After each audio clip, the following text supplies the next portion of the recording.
Hello everyone. जैसा कि आप देख रहे हैं, आज हमने लिखा हुआ है टॉपिक का नाम अर्थमेटिक प्रोग्रेशन, जिसको हम शॉर्ट में एपी बोलते हैं। अर्थमेटिक प्रोग्रेशन स्टार्ट करने से पहले आप यहां पर सबसे पहले सीक्वेंस को समझेंगे कि सीक्वेंस किसे कहते हैं। ओके, तो यहां पर कोई भी सीक्वेंस हम कैसे डिफाइन करते हैं। सीक्वेंस के लिए हम कहते हैं it is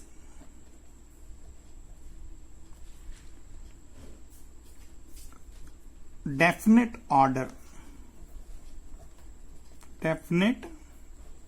order of numbers in which all numbers follow some rule. Okay, अगर हम किसी डेफिनेट ऑर्डर में नंबर्स को अरेंज करते हैं और वो अरेंजमेंट किसी रूल को फॉलो करता है तो उसे हम सीक्वेंस बोलते हैं।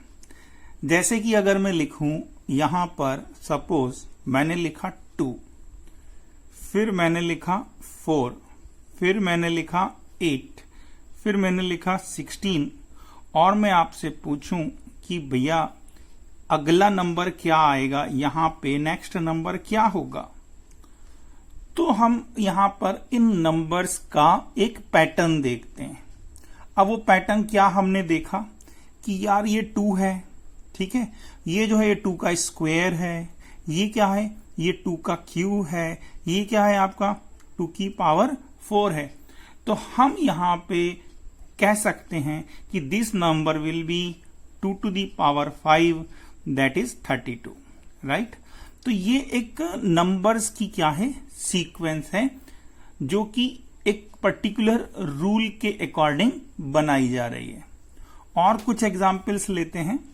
जैसे मैंने लिखा सपोज 1/2, ठीक, 2/3, 3/4, 4/5 एंड सो ऑन।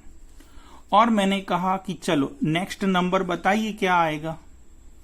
तो यहां पर हम नेक्स्ट नंबर बता सकते हैं क्या होगा।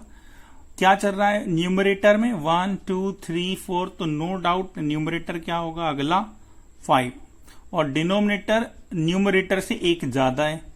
ऊपर 2 है, नीचे 3 आ गया, ऊपर 3 है, नीचे 4 आ गया, ऊपर 5 है तो नीचे क्या आएगा 6 आ जाएगा।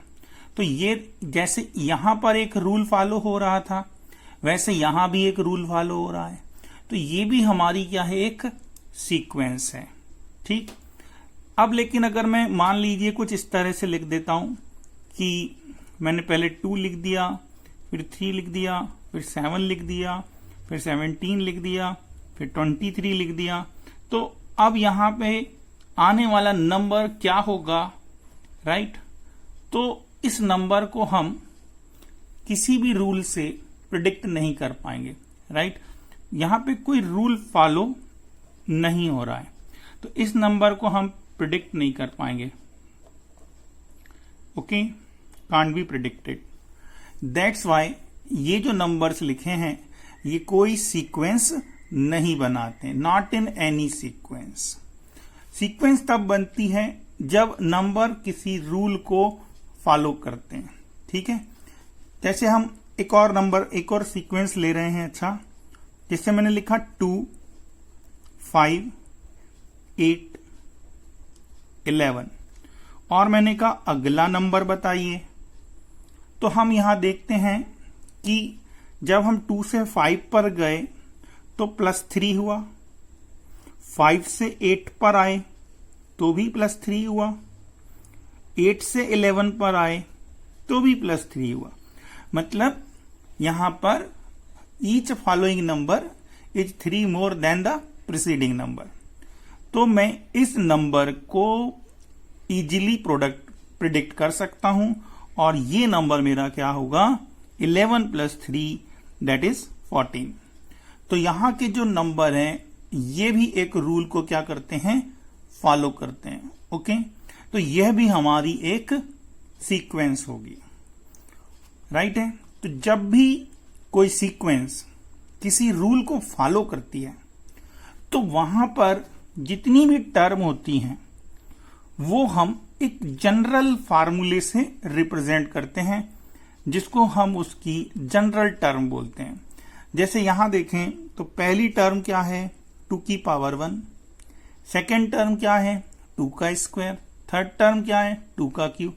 तो इस सीक्वेंस की जो जनरल टर्म होगी, जिसको मैं an या कुछ राइटर इसको tn से भी डिनोट करते हैं, an या tn, जिसको कि हम सीक्वेंस की nth टर्म या जनरल टर्म बोलते हैं।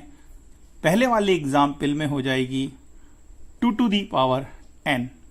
ये n क्या है, तो यहां पर n जो है, n is a natural number. Okay, n जो है यह एक नेचुरल नंबर को रिप्रेजेंट करता है।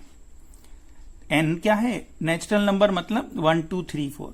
तो जब मैं यहां पे 1 रखूंगा, मतलब फर्स्ट टर्म की बात करूंगा, तो ये 2 की पावर 1 बन जाएगा।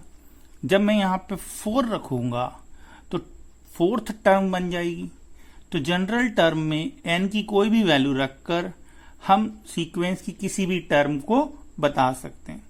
ऐसी अगर मुझे यहां पर भी मान लीजिए जनरल टर्म का फार्मूला बनाना है, तो इसकी जो जनरल टर्म होगी वो क्या होगी, क्योंकि ये भी एक सीक्वेंस है। तो हम क्या देख रहे हैं, पहली टर्म में 1 आ रहा है, दूसरी टर्म में 2 आ रहा है, थर्ड में 3 आ रहा है, फोर्थ में 4 आ रहा है।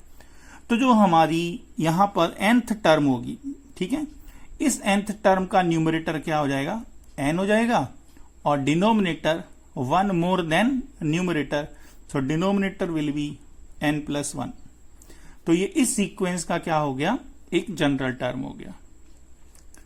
ओके, हम बात कर रहे हैं अर्थमेटिक प्रोग्रेशन की। तो ये जो मैंने आखिरी एग्जाम्पल लिया है, ये हमारी क्या कहलाती है, अर्थमेटिक प्रोग्रेशन। अर्थमेटिक प्रोग्रेशन क्यों कह रहे हैं, तो ऐसी प्रोग्रेशन, ये इसकी डेफिनेशन है, ऐसी प्रोग्रेशन जिसमें किन्हीं भी दो कंजिक्यूटिव टर्म का डिफरेंस सेम होता है, उसे हम क्या बोलते हैं, अर्थमेटिक प्रोग्रेशन, जो हमारा चैप्टर है। ठीक है, तो यहां पर देखो 5 में से 2 गया 3 आएगा, 8 में से 5 गया 3 आएगा, 11 में से 8 गया 3 आएगा। तो ये जो डिफरेंस आ रहा है ये सभी टर्म में कैसा आ रहा है, कॉमन आ रहा है। इसलिए इस 3 को हम बोलते हैं कॉमन डिफरेंस बोलते हैं। और जब हम कॉमन डिफरेंस को किसी भी टर्म में ऐड करते हैं तो हमें फॉलोइंग टर्म मिल जाती है। जैसे इस 3 को हमने 2 में ऐड किया, राइट, तो हमें सेकेंड टर्म मिल गई। सेकेंड टर्म में 3 ऐड करोगे तो थर्ड टर्म बन जाएगी, थर्ड टर्म में 3 को ऐड करोगे तो फोर्थ टर्म बन जाएगी। इस तरह से कॉमन डिफरेंस को ऐड करके हम फॉलोइंग टर्म फाइंड कर लेते हैं। ओके, तो अब हम स्टैंडर्ड फॉर्म में इसकी डेफिनेशन क्या देते हैं, तो हम यहां पे कहते हैं कि A1, A2, A3, A4 and so on in arithmetic progression if and only if। ये जो डबल हेडेड एरो बनाया है इसको हम क्या पढ़ते हैं, इसको हम पढ़ते हैं इफ एंड ओनली इफ, और डायरेक्टली वी राइट IFF। तो इफ एंड ओनली इफ इसको पढ़ा जाता है, याद रखिएगा, इसका मतलब इसका उल्टा भी सही होता है।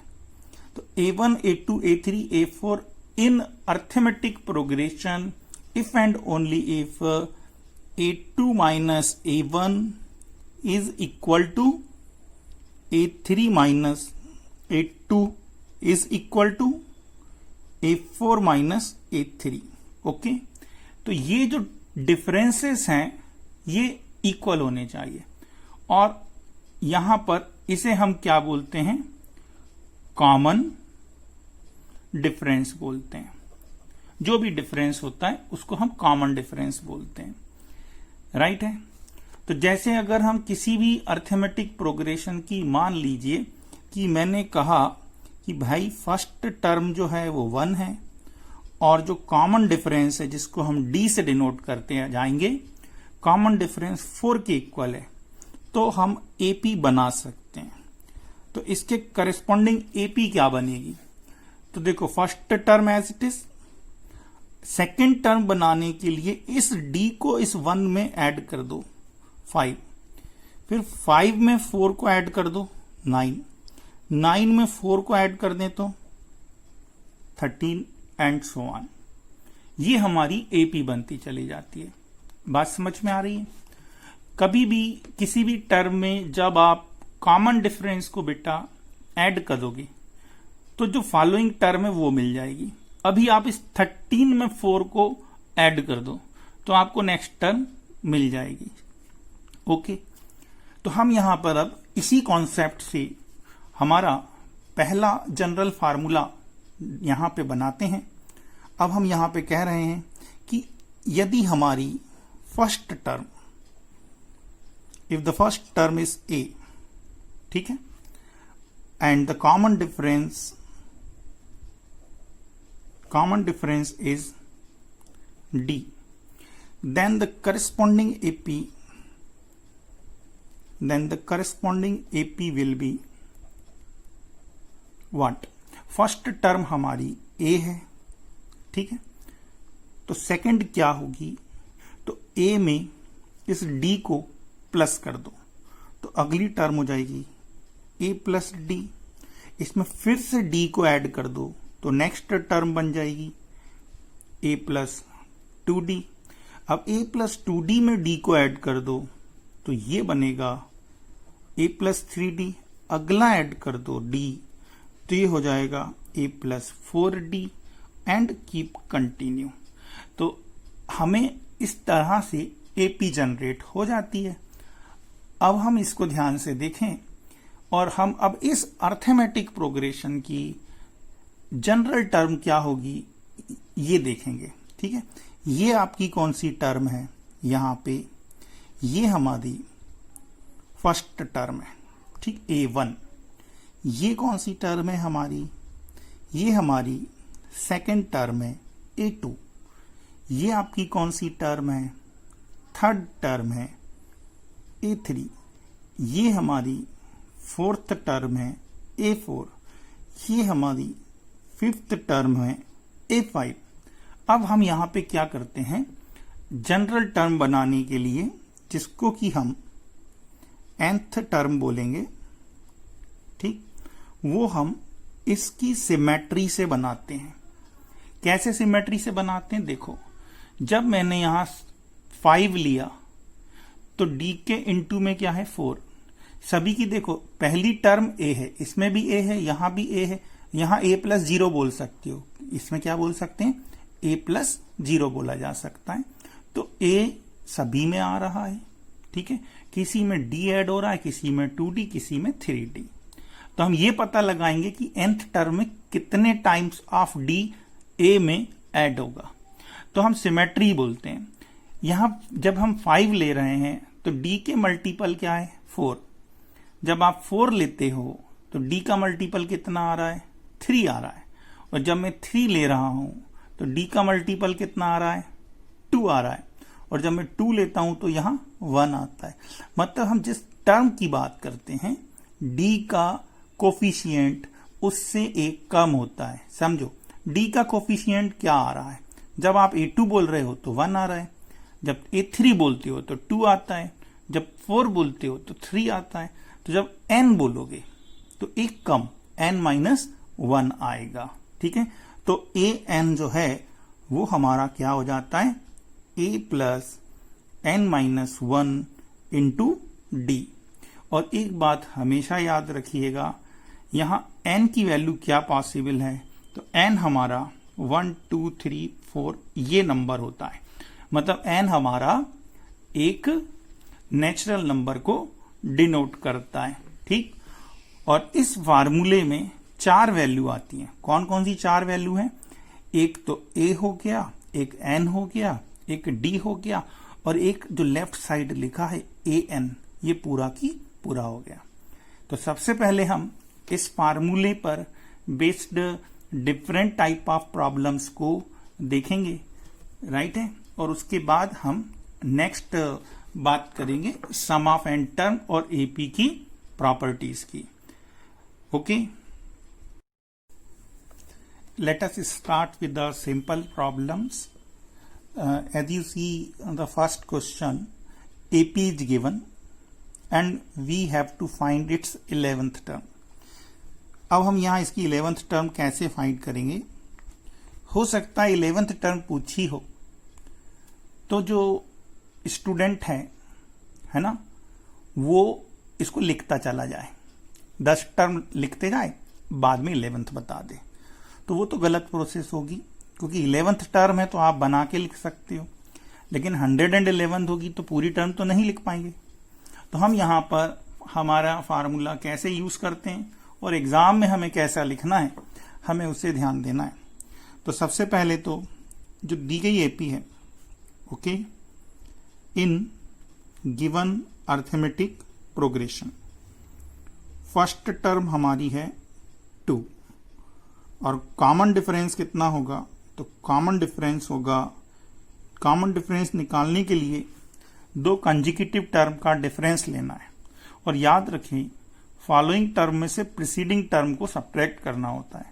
तो मैं A2 में से A1 को सब्ट्रैक्ट कर रहा हूं, तो A2 में से A1 हमें सब्ट्रैक्ट करने पर जो मिलेगा वो हमारे D की वैल्यू होगी। 5/2 में से 2 गया, सब्ट्रैक्ट कर लीजिएगा, ये आ गया 1/2। तो common difference is 1/2 and first term is 2। अब हम यहां पर nth टर्म का फार्मूला बताते हैं कि since nth term is A plus n-1 into D होता है। और जो भी फार्मूला आप लिखते हैं उसको बेटा एग्जाम में ऐसे एक बॉक्स में जरूर बंद कर दिया करें। अब ये हमारा फार्मूला है और हमें कौन सी टर्म फाइंड करनी है? 11th टर्म फाइंड करनी है। तो n की वैल्यू कितनी लोगे? 11 लोगे, ठीक है। A11 will be equal to A plus 11 minus 1 into D, that is A plus 10D। अब यहां पर हम A की वैल्यू रखेंगे। A की वैल्यू कितनी है हमारे पास? 2 प्लस 10। D की वैल्यू कितनी है? हाफ। तो ये इसको कैंसिल करेगा, तो 2 plus 5, therefore our 11th term is 7। ये हमारा आंसर हो गया, ठीक है। तो बस इसी तरह आपको लिखना होता है थोड़ा सा, ओके। तो कोई भी टर्म अगर पूछी जाए तो हमें ये फार्मूला वहां अप्लाई करना है, राइट है। चलिए नेक्स्ट क्वेश्चन ले। Let's see one more same type of problem. An AP is given and we have to find its 25th term. आप फाइंड करके देखो और फिर वीडियो को आप यहां पॉज कर सकते हैं। मैं फाइंड कर रहा हूं, अपना आंसर बाद में मिला लीजिएगा, या वीडियो पॉज करके पहले आप करो फिर सॉल्यूशन देखिए। So in given AP, in given arithmetic progression, सबसे पहले फर्स्ट टर्म जो है वो 9 है और common difference that is A2 minus A1 is 6 minus 9 minus 3 हो गया। कॉमन डिफरेंस -3 हो गया। अब सबसे पहले हम यहां पे फार्मूला देंगे। nth टर्म होती है A प्लस n-1D। हमें जो भी टर्म फाइंड करनी है, हमें n की वो वैल्यू लेनी होगी। हमें फाइंड करना है 25th टर्म, राइट है।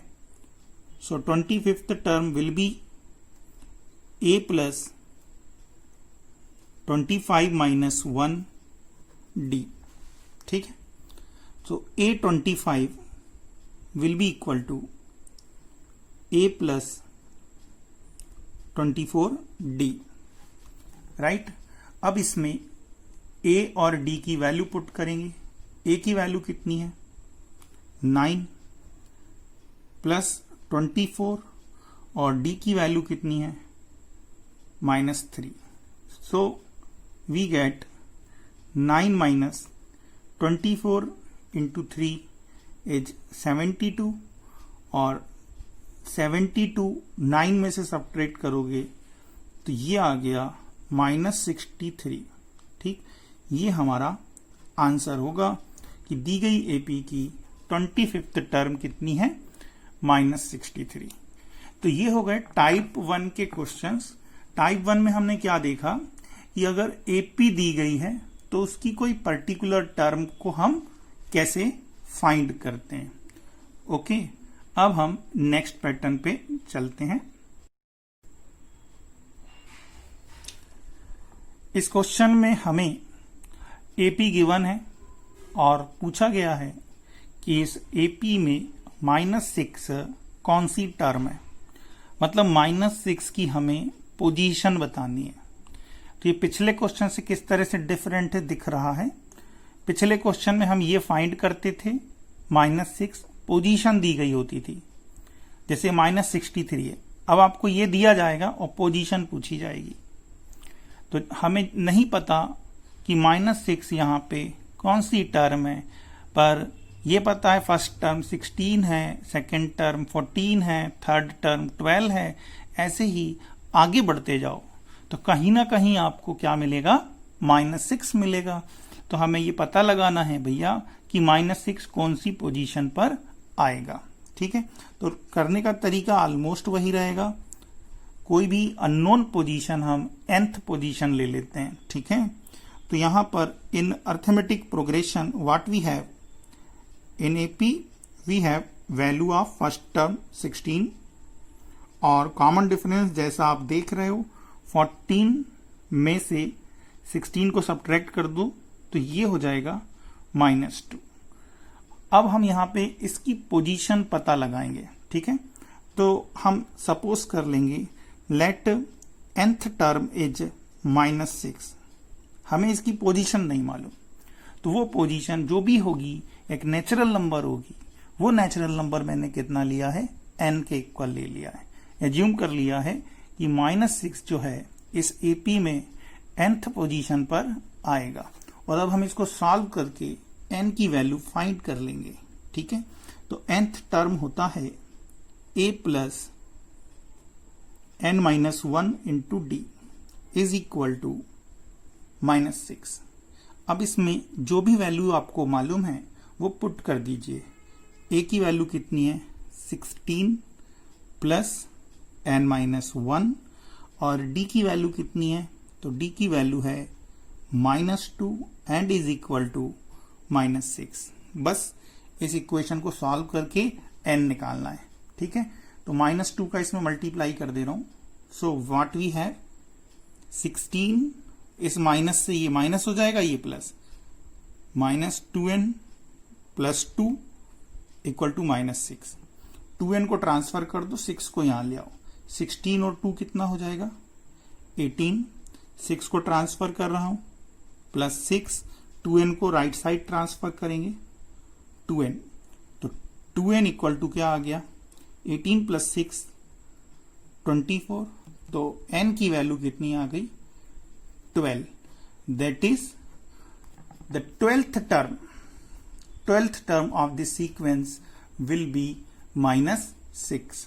राइट है, तो अगर हमें AP दी गई है और कोई टर्म दी गई है तो हम उस टर्म की पोजीशन इस मेथड से या इस फार्मूले से हम आसानी से फाइंड कर लेते हैं। राइट, चलिए एक और क्वेश्चन लेते हैं बेटा। नेक्स्ट क्वेश्चन में आपसे पूछा गया है how many terms are there in AP. How many terms are there in the given AP. इस एपी में टोटल कितनी टर्म्स आती हैं। तो अब यहां पर अगर हम देखें तो क्वेश्चन तो वही है जो हमने पहले किया है, बस उसने पूछने का तरीका बदल दिया है। वो ऐसा भी तो पूछ सकता था कि which term of AP is -389। तो हमें अगर -389 की पोजीशन पता है, मान लो इसकी पोजीशन 10th है तो ये टोटल 10 टर्म्स होगी। अगर इसकी पोजीशन 25th है तो टोटल 25 टर्म्स होगी। तो कुल मिलाकर हमें इस लास्ट टर्म की पोजीशन पता लगानी है। ठीक है, मतलब ये पता लगाना है कि which term of this AP is -389। तो हमें वहां से नंबर ऑफ टर्म भी पता चल जाएगा। तो पूछा वही क्वेश्चन है, पूछने का बस तरीका चेंज कर दिया है। ठीक है, तो यहां पर in AP what we have actually, in AP we have first term 7 and the common difference is 3 minus 7, that is -4। अब हम सपोज कर लें कि जो एपी है इसमें टोटल n टर्म आती है। Let number of terms in AP be n। इसमें हमने सपोज कर लिए टोटल n टर्म आती है।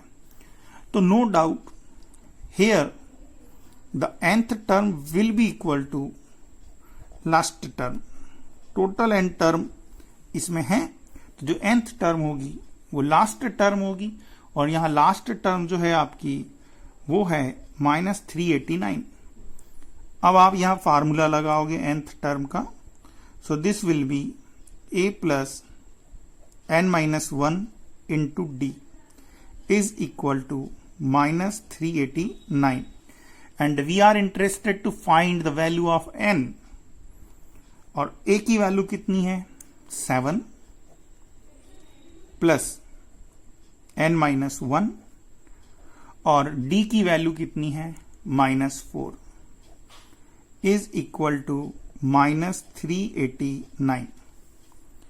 अब हम क्या करेंगे, 7 को ट्रांसफर करेंगे या इस 4 का इंटू करेंगे। ये हमारे ऊपर है कैलकुलेशन कैसे करना है, पर हमें सही करना है। इसका इंटू करेंगे तो ये हो जाएगा -4n और माइनस +4 इज इक्वल टू -389। बस इसको हमें सिंप्लीफाई कर देना है। तो मैं यहीं पे कर दे रहा हूं, ब्लैंक स्पेस का यूज करें अपन, है ना, पर्यावरण प्रेमी है तो थोड़ा पेज का सही यूज करें। 389 को यहां ले आएंगे, 7 और 4 क्या हो गया 11, तो 389 यहां आके ऐड हो गया। 389 इज इक्वल टू 4n को मैं ट्रांसफर कर रहा हूं, 4n this is 400 is equal to 4n। तो यहां से हमें n मिल गया 100, right. That is in the given AP we have how many terms, 100 terms are there in the AP, right है। अब इसी क्वेश्चन को पूछने का एक और तरीका दे। अगेन बच्चों सेम टाइप ऑफ प्रॉब्लम, बस पूछने का तरीका बदल दिया। यहां पर देखो तो आखिरी में कुछ भी नहीं लिखा है, ठीक है, और वो पूछ रहा है क्या -47 एपी की कोई टर्म है। तो चलिए पता लगाते हैं, ठीक है। अगर कोई टर्म है तो इसकी पोजीशन आपको जरूर मिलेगी, और अगर ये सीक्वेंस में नहीं आती है तो भैया हमें इसकी पोजीशन भी नहीं मिलेगी, है ना, डिफाइंड पोजीशन नहीं होगी। तो यहां पर सबसे पहले तो आप देखिए the value of A, that is first term, right. First term की वैल्यू कितनी है 18। अब आप निकाल लो कॉमन डिफरेंस। कॉमन डिफरेंस क्या होगा, second term minus first term. Second term में से फर्स्ट टर्म माइनस करूंगा, दैट इज 31/2 में से, आप सबको मालूम है 15 टू 30 और 1, 31/2 में से 18 सब्ट्रैक्ट होगा। तो ये कितना आ जाएगा 31 माइनस 36/2। तो नो डाउट डी की वैल्यू कितनी हो गई -5/2। तो कॉमन डिफरेंस की वैल्यू है -5/2। अब हमें यहां पे क्या पता लगाना है कि -47 क्या इस सीक्वेंस की, क्या इस अर्थमेटिक प्रोग्रेशन की कोई टर्म आती है? तो मैं यहां एज्यूम कर लूंगा आती है। और कौन सी पोजीशन पर आती है? nth पोजीशन पर आती है। सपोज कर लेंगे the given -47 is nth term of AP, right है। तो ये हमने -47 ले लिया। अब यहां से आप n की वैल्यू निकालोगे। So it is A plus n-1 into D, है ना। बहुत सिंपल फार्मूला है ये, और इस पे हम कई तरह से क्वेश्चन बना लेते हैं। A की वैल्यू कितनी है? 18 प्लस n-1, और D की वैल्यू कितनी लेंगे? -47। सॉरी, D की वैल्यू कितनी है? -5/2 इक्वल टू में लेना है -47। चलिए सॉल्व करते हैं। 18 को ट्रांसफर कर दो तो n-1 into -5/2 is equal to -47 and -18। इसको सॉल्व करना है, यहां पे सॉल्व कर ले रहा हूं मैं। तो क्या मिलेगा? n-1 इज इक्वल टू -47 और -18 इज -65 इंटू ये वाला 2 क्रॉस मल्टीप्लीकेशन में आ गया, और ये -5 में आ गया। ठीक, तो ये हो जाएगा आपका, माइनस से माइनस कैंसिल हो गया। 5 से 65 को क्या कर दें? कैंसिल कर दें। 5 से 65 कैंसिल होगा, 13 2 जा 26 आ गया। ओके, 5 से इसको काट दो 13 बार, ये आया 26। तो n की वैल्यू क्या होगी? n हो जाएगा आपका 26, और ये 1 ट्रांसफर हो गया, तो 26 plus 1, that is the value of n is 27। Okay, that is answer क्या कहेंगे? Therefore 27th term is -47। ये हमारा आंसर हो गया। क्वेश्चन वही है, बस क्वेश्चन को पूछने का तरीका बदल जाता है। कई बार ये होता है कि सॉल्व करने पर n आपका कोई नेचुरल नंबर नहीं आता है। नहीं आएगा तो हम कह देंगे the given value does not occur in the AP। Okay, चलिए एक क्वेश्चन और लेते हैं। ये एक सिंपल NCERT प्रॉब्लम है। इसमें हमें ये बताना है कि क्या -150 इस AP की कोई टर्म है। So first of all, in arithmetic progression we have first term is 11, और कॉमन डिफरेंस कितना है? तो कॉमन डिफरेंस है 8 माइनस 11, दैट इज -3। ठीक, अब फिर वही बात हो रही है, क्या -150 AP की कोई टर्म है? तो हम यहां फिर से सपोज कर लेंगे, क्या सपोज कर लेंगे कि nth टर्म जो है वो हमारी -150 है, और n की वैल्यू फाइंड करेंगे। ठीक है, तो an क्या होता है? an होता है a plus n-1d is equal to -150। a की वैल्यू कितनी है? 11 प्लस n-1, और d की वैल्यू कितनी है? -3 इज इक्वल टू -150। 11 को ट्रांसफर कर दीजिए और -3 का इंटू कर दो। चलो, तो ये हो जाएगा -3n प्लस 3 इक्वल टू -150, और ये 11 ट्रांसफर करेंगे -11, तो -150 और -11 विल बी -161। तो -3n इक्वल टू क्या आ जाएगा आपके पास? -161, और ये 3 को ट्रांसफर कर दो -3, राइट है। और चलो अपन पर्यावरण प्रेमी बन जाए। ये खाली जगह जो है इस पे सॉल्व कर लेंगे, थोड़ा सा कैलकुलेशन है। तो -3n इज इक्वल टू -164। ठीक, माइनस से माइनस कैंसिल, तो n इक्वल टू क्या हो जाएगा? 164 अपॉन 3। आओ कैंसिल करें, 3 5 जा 15, रिमाइंडर 1 14, 3 4 जा 12, रिमाइंडर इज 2। क्या ये एक नेचुरल नंबर है? नहीं है। तो since n is not natural number, okay, so we can say, यही लिख दे रहा हूं, आप लोग अपने फेयर कॉपी में सही जगह लिखोगे। Therefore -150 this value does not occur in AP या इन गिवन एपी। तो n का नेचुरल नंबर होना जरूरी। जैसे पिछले क्वेश्चन में देखो 27 आया था, यहां पे जो नंबर आया is not a natural number. Okay, चलिए और देखते हैं आगे। इसी फार्मूले से जुड़ा एक कंसेप्ट और है, nth टर्म फ्रॉम एंड। पीछे से nth टर्म क्या होगी? अब जैसे सपोज करें आपको एक एपी गिवन है, ठीक, एपी है आपकी A plus D, A plus 2d like this, और इसमें आप आखिरी टर्म एल तक चले गए। Here the L is last term, right. तो जो nth टर्म फ्रॉम एंड होती है, nth टर्म फ्रॉम एंड, किसी से भी डिनोट कर सकते हैं, हमारी इच्छा, ठीक है।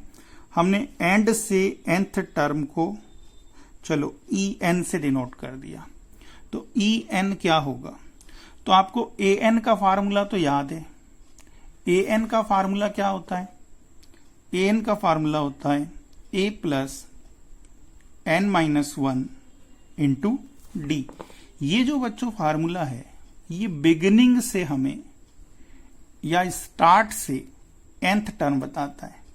हम बात करें एंड से, मतलब अब लेफ्ट टू राइट नहीं जाना है, राइट टू लेफ्ट आना है ना।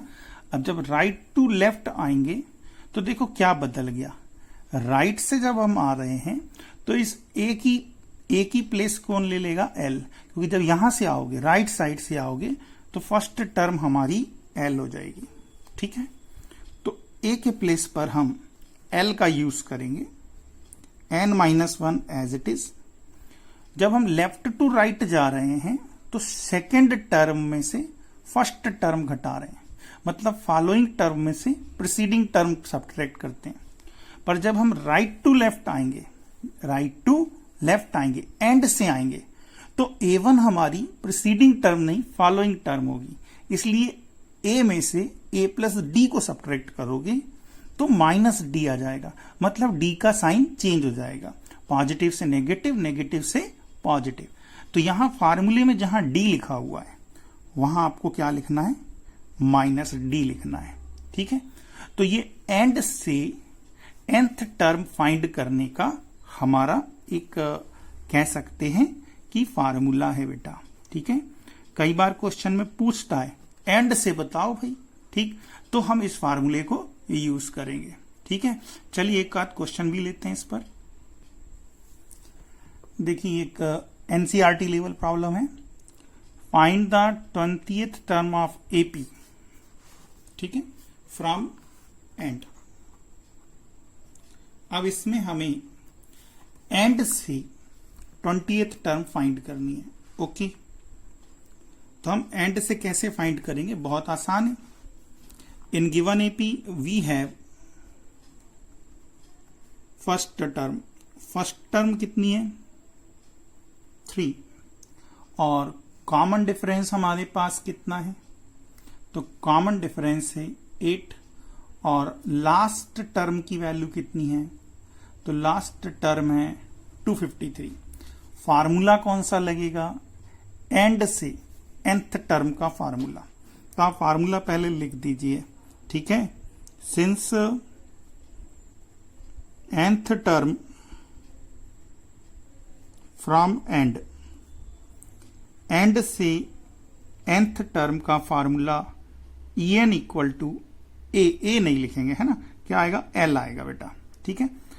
एल प्लस n-1 और माइनस डी, ये हमारा फार्मूला होता है, ठीक। देयरफॉर 20th टर्म, हमें कौन सी टर्म बतानी है? 20th term from and, and से 20th टर्म बतानी है, दैट इज E20 की बात हो रही है, नहीं T20 नहीं, E20, ठीक है। L की वैल्यू कितनी है? 253 प्लस 20 माइनस 1, और D की वैल्यू हम लेंगे कितनी? 8, तो ये हो जाएगा यहां पर -8। बस कैलकुलेट कर लीजिए, आपका आंसर आ जाएगा, ये हो जाएगा माइनस, ठीक है, 19 इंटू 8, तो 253, राइट, माइनस 72 का 2 कैरी 7, और ये 152 हो जाएगा। 8 9 जा 72 का 2 कैरी 7, और 8 और 7 15, ठीक है। इसको सब्ट्रैक्ट कर देंगे तो ये आ जाएगा 201, 201 नहीं, 200 में से 100 गया, 100 होगा, so this will be 101, right है। तो 20th term from and will be 101। तो इस तरह से ये फार्मूला भी हमारा बच्चों इंपॉर्टेंट है। आज हमने अर्थमेटिक प्रोग्रेशन क्या होती है और इसकी जनरल टर्म पर बेस्ड कुछ क्वेश्चंस को देखा। अगले लेक्चर में हम जनरल टर्म पर बेस्ड कुछ लेवल 2 की प्रॉब्लम्स को लेकर आएंगे। तब तक आप जिन पैटर्न को मैंने सिखाया है, इन पैटर्न के क्वेश्चंस करने की कोशिश करें और ये बन जाएगा। ओके बेटा, आज हम इतना ही रहने देंगे। थैंक यू बेटा।